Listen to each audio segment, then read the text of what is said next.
Welcome to Beyond the Cycle, the podcast that's here to help you take control of your hormonal health and feel good every day, no matter where you are in life. Whether you're thinking about quitting the pill, navigating a regular cycle, have no cycle at all, or transitioning into menopause, this is the perfect place for honest conversations and expert insights. A lot of women are very judgmental on other women, right? And so the fact that you can openly share how you feel without being judged feels really nice. So, get ready for some real talk. This is Beyond the Cycle.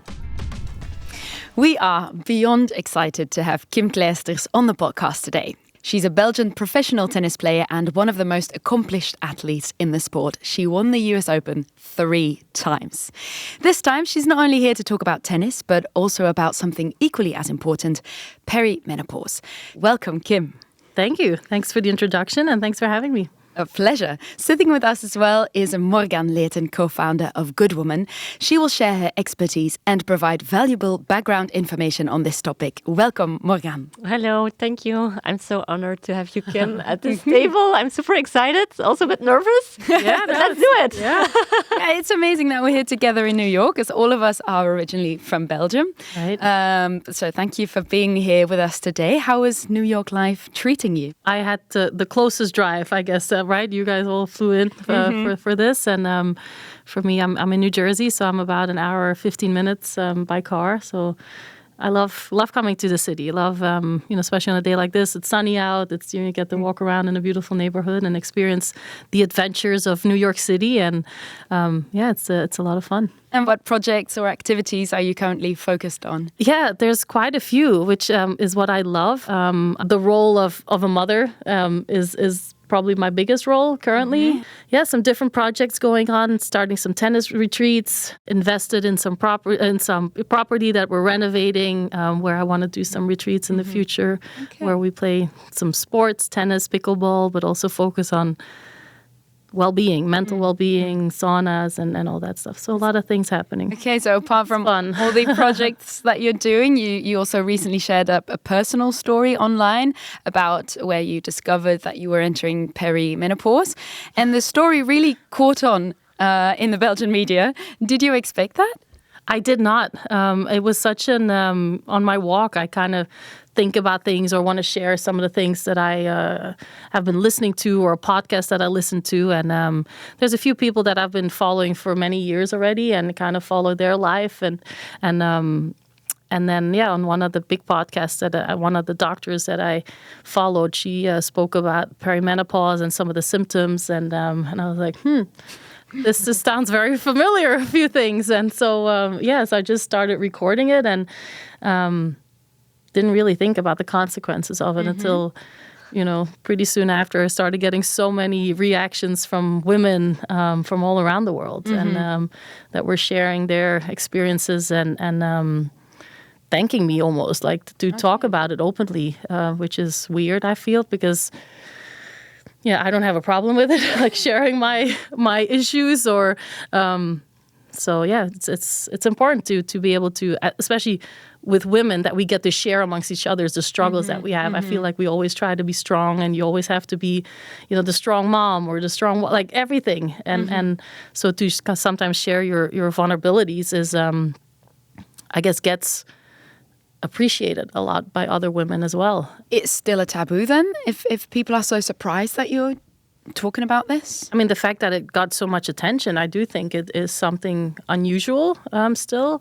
I noticed with, the girlfriends or the relationships that I've built here, it's been a lot. There's some older women, and we've been very open to sharing those things, which is great, right? It's I'm learning from them, and they're advising me certain things. They're, giving me some of their experience, doctors that they've worked with. So with me, I feel like I'm at the start of it. I feel I'm enjoying learning about it, learning kind of new things that are happening to my body, emotions. It's not always probably the funnest for the people around me.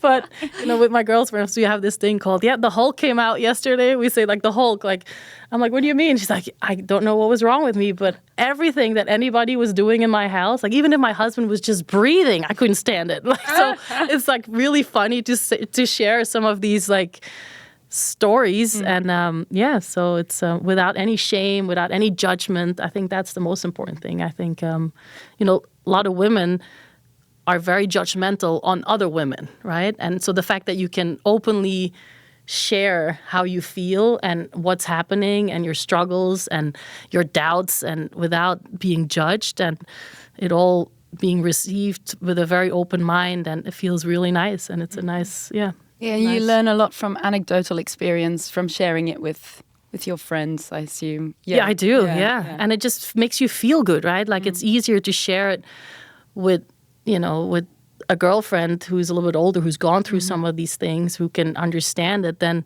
to start to explain to my husband, like what is happening? Like, why am I feeling this way? And talk about my estrogen levels or whatever. Like, I'm sure it's not interesting for him either, but he has to learn. It's fun for, it's nice to share that. And, with my girlfriends, we go on walks and we talk, and it always ends up talking about how we're feeling, how we're dealing with certain things. And, but it's nice to connect like that. What is happening in our bodies? What is perimenopause? What is menopause? Can you give us some background information on those two topics, Morgane? Yes, because I think most people are familiar with the word menopause, and the word perimenopause is pretty new for a lot of women. And that's why I think it's super important to talk about it, so that women recognize themselves. And by breaking taboos, you break down the shame, so that people feel not alone in their situation. But so with perimenopause means really the transition to menopause, while menopause is when you haven't had for 12 months your periods in a row.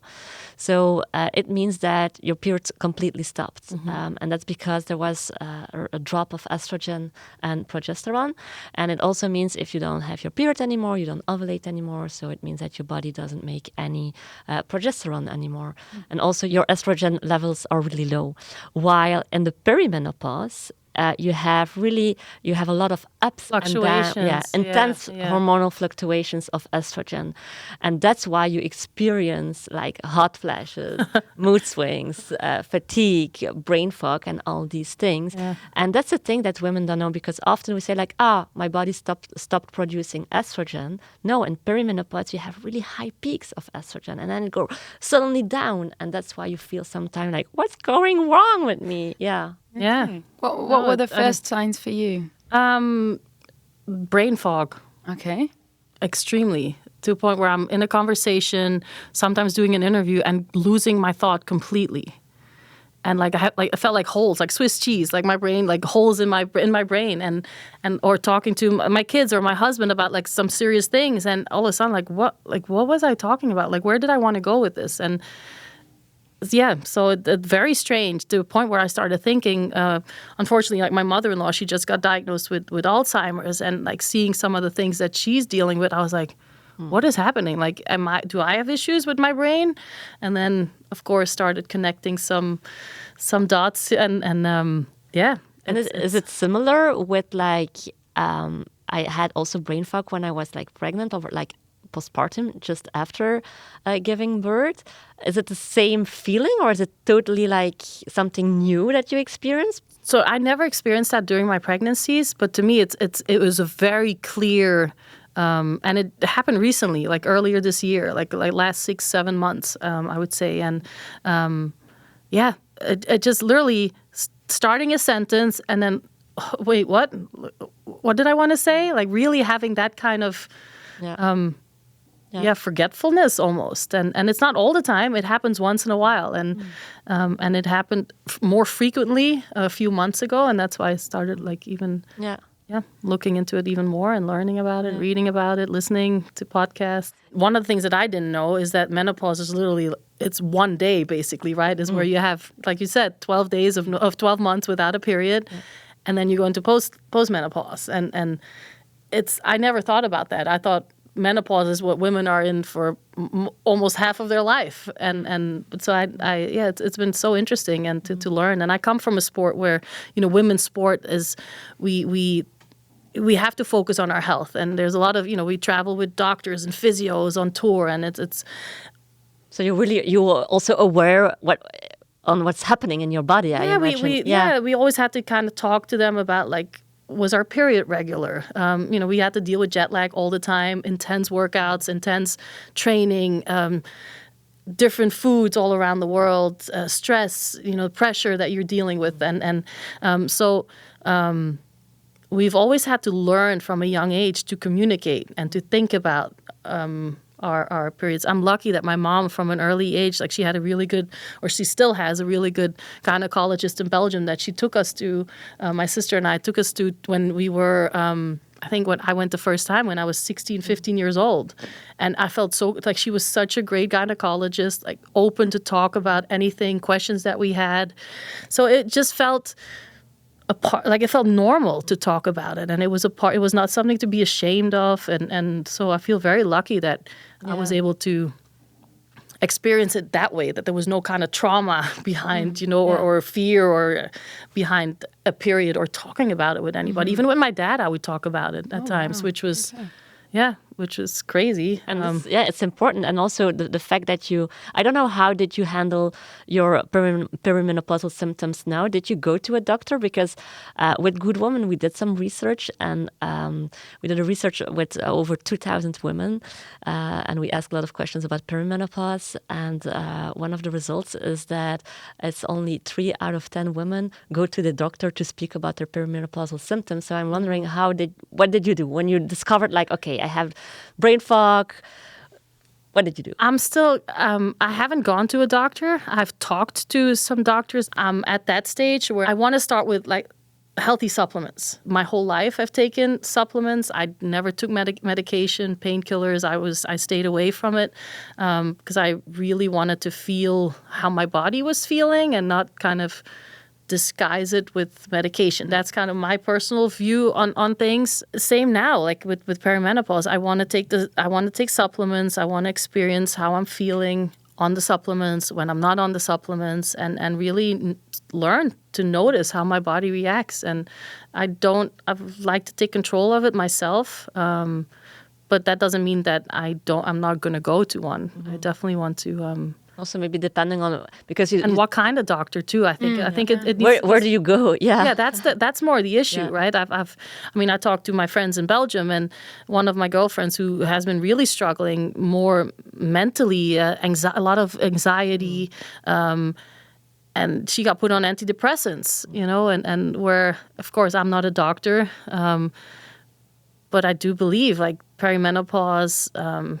causes a lot of issues, and from frozen shoulder, like I never even experienced, like would think that joint pains or certain aches and pains in your body can be related to perimenopause, and I think just to keep that in the back of your mind now, like when you get to a certain age and you feel like some things are changing, and a lot of people say, oh wait, once you hit 40, that's when things go downhill, but there's a connection, right? To like, especially for women, once you get to that age, that hormonally, a lot of things start changing, but it doesn't mean it has to go downhill from there. I think it's just like a new chapter, and the better you prepare for it, the better the story is going to be. Right. But it's crazy because also in the research we did, so you have all the symptoms are endless for perimenopause. It's not only brain fog, but you also have mood swings, you have panic attacks, you have fatigue, vaginal dryness, dry skin, I think the list is super, super long, and often people are misdiagnosed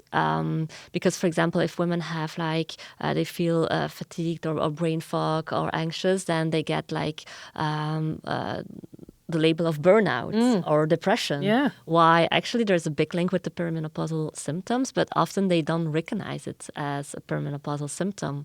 And I understand where it comes from, because when you go to a doctor, then you cannot see through a blood test that you are in perimenopause. Because if you take, like I said before, you have high peaks and lows of estrogen. And if you take a blood test when your estrogen is on a baseline, then the doctor won't see anything. So that's really important that you are aware of, okay, how come I feel different? How come I think different? How come my skin is different? And if you are more aware of these symptoms, then it's easier, I think, to speak about it and to tell your doctor about it, so that you can say, like, okay, maybe it's perimenopause. At what age should we be more aware of that? So, Kim, you mentioned your age in the video. If you're okay, So Kim is 41. Yes. Is that what age should we be aware of those symptoms? Is 41 an early start? We say that perimenopause can start also like around your 30s. I think that's really early and also more exceptional. Around 40 is when perimenopause can start. But what we know is like menopause is the average of 51. And for some women, perimenopause can just be a few months, but for other women, it can be years. So yeah, depending on who you are, everyone is unique, of course. And so if for you it started like a few months ago, do you still feel the same, or No, it was I felt like it was a flare up of certain moments of like more irritable, which is like I feel like I'm usually pretty chill and low key, and then like I said, like a lot of things would just annoy me, like irritate me, and it could be from stuff laying around the house where the kids are not cleaning up to like, whatever, like stressing over, I can't have food ready in time. And I got like, everything feels just more intense, which was strange. But it's not all the time like that. It's just little moments my kids, they say, how do they react? My son, I have an 11-year-old, and he says, because he knows what, like closer to my period, I love like a good piece of chocolate. And he goes, Mom, when are you in that mood again when you like to eat chocolate? And then I'm like, see, like, they learn through seeing my experience, right? And then they get to have a little more chocolate than normal as well. And they're like, oh, we love Mom when she's on her chocolate. Otherwise, But it's a fun way of, and we laugh at it, and it's okay. Like it's open. Like we talk about it very openly. The time of the month where I'm a little bit more tired, or where it's okay. Like I'll explain it to my kids. Like I said, listen, I need to like take a little nap, or I want to go do my sauna now. Like or go to bed at 8:30. Which is more frequent now than it ever used to be. But what I always say to people, when you have like a natural cycle, normally the first week from menstruation till ovulation, you feel you have more energy. So it's perfect to use that energy for others, because as women, we like to give to others. Yeah. Then the 2 other weeks after ovulation, it's like, keep that energy for yourself. So do stuff for yourself. And I like to have that balance, like the 2 first weeks, energy for someone else. And then the 2 last weeks is like, it's for me. Yeah. It's me time. Yeah. And we should think more like that, I think. Certainly if you are in that premenstrual phase or the week before your period, just take good care of yourself so that you feel good in the other phases of your cycle. Yeah, no, it's true. But you still have your responsibilities too, right? Like, it's so like to find a good balance during the day where I can say, okay, if I wake up early enough, I can get a lot of time, like, or I can already prepare dinner or make like soup and get dinner ready so that when the kids come out of school, I'm not rushing into, driving them from one place to another where I feel stressed about, am I going to make it on time? Oh, they still need to eat. Like, just to be like a little bit more prepared. Like, I love to get up early, and I get most of my things done early in the morning. If I want to go for a walk, if I want to go do meditation, if I want to do workout, I try to get most of it done. Like, I wake up early, 10 to 5, 5 o'clock, I'm up. And, but it's my favorite time of the day. And then I'm a better mother because of it. When the kids come out of school, like, a lot more is done. I don't have to rush when everything comes together. My whole career, whatever part of the world I was, like, I would go and try different things. I would try Reiki massage. I would do meditation, try different yoga techniques. Like, I did so many different things, which now help me to know, like, oh, like, I'm feeling a little bit off here. Oh, I'm going to go and do a longer meditation, or I'm going to go do a sauna, or I'm going to, so many different things that I've learned throughout my career that were very useful for my tennis or to recover from playing, that now I can use to recover from perimenopause. Yeah, to recover from, seriously, like the daily stresses or mentally stay well and healthy. The driving force behind this podcast is Good Woman. Good Woman is your trusted source for hormonal health support, offering education, expert guidance, and supplements. From day one, they've been more than just products. They've created a community where women can openly discuss personal and often taboo questions. You did so many things in your career to benefit it. Did you also track your period to? No. Not back. I mean, I was young when I went on tour, so I was a teenager and experimenting too. I had my boyfriend who was also playing on tour. Like, we traveled together. So my mom was like, my parents were very, very nervous about, make sure she takes birth control and with jet lag. And I think I did it for 2 months, forgot it like 12 times, like was so bad at keeping track of it and having the discipline. To take it every day. So that was not for me. And just to learn about the different techniques or the different anticonceptions that were available. I had very, very heavy periods when I was playing early on in my career. How did you deal with that? It was hard at times, but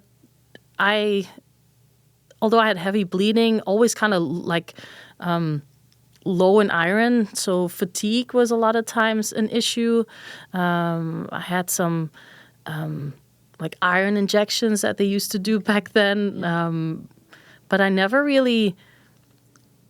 had like mood swings, which was, I think, good for me on court to not have to deal with that. That's good, because then your self-confidence it's important. I think if you play an important match, that you have like that you're self-confident and that you're not doubting about yourself, like I'm not good enough, or I mean, the doubt was definitely there at times. I'm not going to say that. We're humans. Yeah, of course. But it's not that I felt like, I can't play today because of my period. Sensitive breast was an issue at times. So making sure I had a good sports bra that was, strong and kept everything in place. And important again to talk about it with your doctor. There were people on the WTA tour that were the physios where you could share your issues with. And but like, to go back to your question, like tracking, like the way, like I see my daughter do it on an app, and I don't, and I still don't. So I'm more of I feel when I'm close to having my period, and I just feel it. Little aches and pains, or little, food triggers, or but no apps or no. It can be also useful for women who are maybe going through perimenopause, because when you go through perimenopause, you have more irregular cycles, so that it can be useful to track your cycle and to see those differences. And then you can also sometimes add your mood swings or your brain fog and all these kinds of symptoms in those apps, so that you have a good understanding of, okay, where am I in my cycle and what changed throughout my cycles. I'm highly recommend. No, I definitely need to do that. I'm also not a person, I don't always like to have my phone with me, so I still like to write in a diary or in a keep a calendar. No, like even that. So you don't need an app, or maybe like pen and paper can also be something you can use. Yeah. Yes, science is evolving, because the US national women's soccer team won the World Cup, and they tailored the training according to their menstrual cycle, so individual for each player. So it's a part of a growing strategy in sports science, and it's recognized how hormonal fluctuations can impact performance and recovery, right, Morgane? Yeah, indeed. And I'm wondering, have you heard about the fact that you can train according to your cycle, or is that like new information for you? No, I have heard about it. I never used it during my career, which is unfortunate, because I do think, I've definitely pushed myself where you feel like, I need to be disciplined. I can't be tired. I have to push through it. But it's really important. And even now when I'm working out, I'm probably thinking about it more than I did when I was, a professional athlete. Yeah. And but it's great to hear. It's I love that, I'm a mother of a teenager who's, 16 years old. And I think just to be able to say, listen, it's okay. You don't have to push yourself today. Yeah. Go get a massage. Like let's book that in. Let's go for a walk. Take a bath. Like during certain times of the cycle. Like you don't always have to be on. Yeah, No, and that's so important because it's so important that also your body needs more time to restore the week before your period. So if you force yourself like to go for a run or like do an intense workout, it can be negative for your body. Yeah, you drain. I feel like you drain. Like you deplete yourself more of the good stuff that you need to be on point. Okay, when you have games and you can't always schedule, but whatever you have in your control, I think it's important to during certain weeks of the month to really focus on being kind to yourself and calm and not push your body physically all the time. Yeah, no, indeed. Would you have done things differently in the past if you had this knowledge when you were I think a teen? so. Yeah, I think so. That's the great part about getting older. You become wiser and smarter, and And the good thing about being young too is that you recover faster, right? Like now when I'm traveling, flying is like I'm exhausted from a long trip, and whereas before I couldn't wait to get on a plane and be in a different continent and wake up in a different city, and it was so exciting back then, but now it's like, I need more time to and I want my routines and I want my saunas and I want my red light and all the things that I do, but it's it's fun to be home. Oh, good. Other athletes have also spoken about sometimes you have to wear white during certain tournaments, and that can be difficult to manage. So you have the wearing white, the managing cramps. Like, how did you deal with that during important matches? It was always a little bit of a fear, right? Hoping nothing bad happens when you're out on center court of Wimbledon, where you have to wear all whites, and they've adjusted the rule to that you're actually able to wear black undershorts under your skirt, which is a big deal. Unfortunately, it is a big deal. Because you were really famous for your, how do you call it? Like just my splits. Yes, I can imagine that if you're on your period with like surprisingly that never happened. So I got lucky, I think. So for our listeners, if they want to optimize their performance in sports or their training to their cycle, how would they have to go about that? Well, do know that, again, you have the phase before your ovulation and then after your ovulation and before ovulation. So in the follicular phase, it's more easy to build muscles, to restore. So then you can really choose like for intense workouts. You can use heavy weights, you do HIIT sessions, cardio and so on. While during the premenstrual phase, your energy also turns inwards. You will feel that you may be a bit more... you feel fatigue and so on. So listen to your body. Don't force yourself. And really also take the time to restore or look, for example, to have a good intake of, it's always important to have a good intake of proteins. I think as women, we don't have enough proteins. So certainly there, if you want to restore well, proteins, magnesium can be really beneficial. It's not to use as an excuse like, okay, I cannot do any sports. Or if you have a competition, it's like, oh no, sorry, I cannot do it. No, you can do it, but then you can prepare yourself by training better according to your cycle, and also like nutrition. Nutrition is also key. That's one of the big things that I'm really trying to focus on at the moment, is making sure that, like, even though I get up early, like I'm the last person to have breakfast. Like I wait till everything is taken care of. The kids are off to school. My husband's like off to work. Like, and that I clean the kitchen, and then I'll sometimes pick whatever's left over. Like to really make a good habit of, okay, I'm going to sit down. I'm going to eat what I need to eat. Like at this stage, of my menstrual cycle, like what's important for me to eat? What kind of food do I need? Enough protein, which is something that was always kind of important for me for my sport. But to be able to now think about it as I'm getting older, how important it is just for my general health and well-being is a different kind of way of thinking. Yeah, because also when you age as a woman, you need more vitamins and minerals and also proteins. In other episodes, we were talking about breakfast. So I'm curious, what do you eat as breakfast? I need a lot of variety. So this morning I made purple sweet potatoes with some red pepper, onion, and I sauteed 2 eggs. Oh, wow. So also savory breakfast for you? Yeah, try. Yeah, always.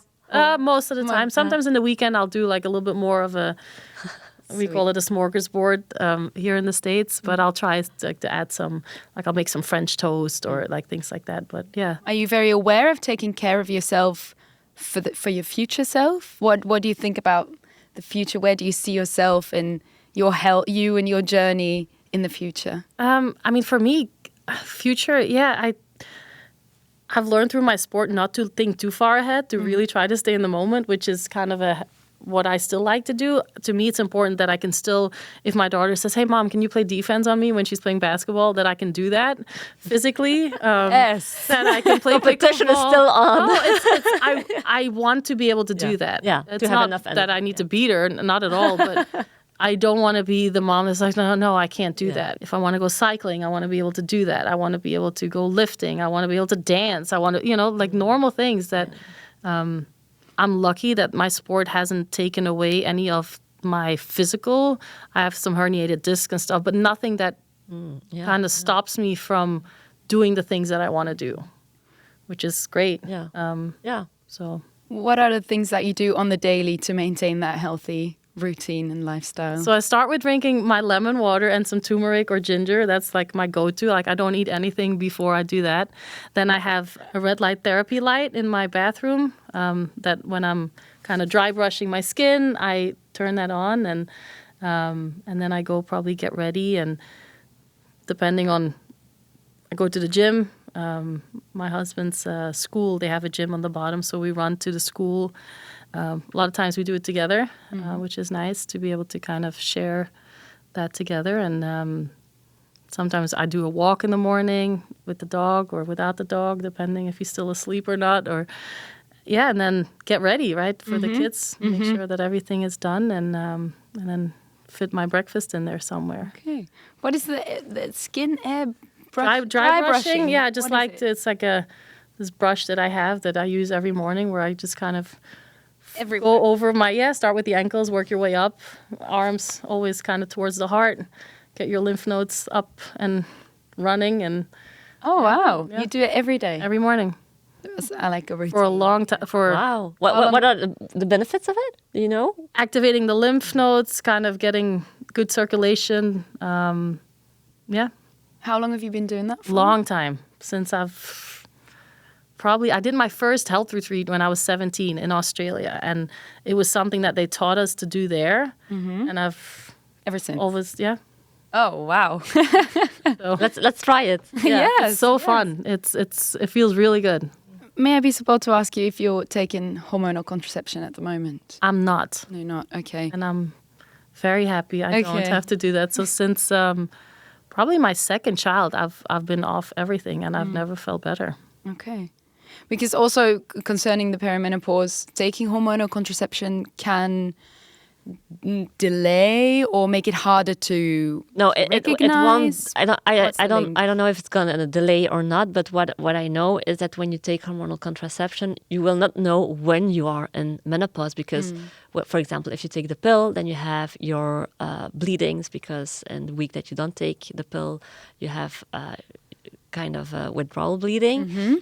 So you don't notice that you are in menopause. Also, some symptoms such as brain fog and mood swings can be suppressed because it also blocks your natural hormonal patterns. And then when you stop taking the pill, then it's like, oh, okay, I am in menopause, and then it can sometimes hit harder because every day the synthetical estrogen that you are taking suddenly is totally gone. Because also during menopause, your ovaries don't produce estrogen anymore. So if you don't have the synthetical estrogen and your own estrogen, then it can be really hard, I think. Yeah. I have friends that really really dislike having their period, and they'll keep taking birth control, like they'll keep taking it So over they and don't over, have the so they bleeding, don't yeah. have it. And I'm almost like, it's not that I'm glad to have it, but I'm like happy, like that I feel cleansed after. You know what I mean? Like, it's like a very natural kind of in tune feeling with my body. And of course, it's only when you are not on it that you can feel the difference, and that I feel really in tune with my body. I also love when I have my period Yeah, because me I too. have a regular cycle. So every time when I have my period, it's like, yes, because it's a sign that your system is working well. Yeah. And of course, I can imagine that if you have a lot of period pain, that it's not really nice. But the fact that you have period pain is also a sign of your body telling you something is not okay, or you are struggling with like a hormonal imbalance. Yeah. So since you've had the symptoms of the perimenopause, you've talked to it with friends and family, not yet with doctors, but are you looking into, would you opt for a certain treatment, medical or holistic? I would definitely go there. I think, like I said earlier, I think the supplements to me is kind of the first approach, and to keep everything under control, learn how my body reacts in those kind of situations, taking new supplements, and really listening to myself, like eating healthy, making sure that I'm, detoxing, like saunas and going for my walks, and those things are so important for me, for my well-being. I don't know. I mean, it could get a lot worse, and at the moment it's still all very manageable, which is, I don't feel the need to go and get more help at the moment besides supplements and but I do definitely not excluding that that's going to be if things get worse, that are you scared of, because you spoke about like brain fog, I think in the video,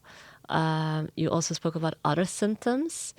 How did you manage them? Or are you scared to get a certain symptom that you maybe heard from your friends that you don't have, but that you're like, oh, I hope I don't get that one? Yeah, there's some. I mean, I have friends that really can't sleep, which is something that I would not be very good with. I need my nights. Like, I love going to bed, and it's such a kind of peaceful routine. And so, yeah, like not being able to sleep, I think would just really throw me off in like my general happiness, even, and my health and well-being. And so not being able to sleep, I think, would be definitely number one. I have one final question for you. If there's one key takeaway for women that are currently going through menopause, what would you tell them?